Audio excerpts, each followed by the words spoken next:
அது அவங்க என்ன பண்ணுவாங்க, படிப்பு ஏறல? இல்லை என் பேத்தி நல்ல புத்திசாலி தான்.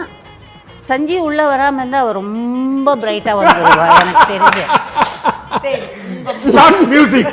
ஓகே, உங்கள் மருமக கிடைக்கிறதுக்கு நீங்கள் என்ன கொடுத்து வச்சுருக்கணும்? உண்மையை சொல்லாமல் கிளம்புறேன் ஷோ. நீங்கள் உண்மையே சொல்லுங்கள். 50-50 சொல்லுவேன். ஓகே. அவனை மாதிரி ஒரு நல்லவனை பார்க்கவே முடியாது. ரொம்ப நல்லவன். ஆனால் கோபம் வந்தால் சண்டை மாறும்.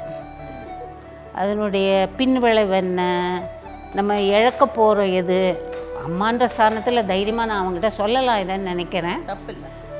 ஸோ நல்ல ஒரு ஹியூமன். கஷ்டம் தெரிஞ்சு ஒருத்தருக்கு ஹெல்ப் பண்ணுறதா இருக்கட்டும், ஒருத்தர்கிட்ட ஆசையாக பேசுகிறதா இருக்கட்டும், பாசமும் அவ்வளோ வைப்பான். பட் அது என்னன்னா, அந்த பாசம் எதிராளி வந்து புரிஞ்சுக்கிறதுக்குள்ளே அது அவனே அந்த ஆட்டத்தை கழிச்சு போட்டுருவான்.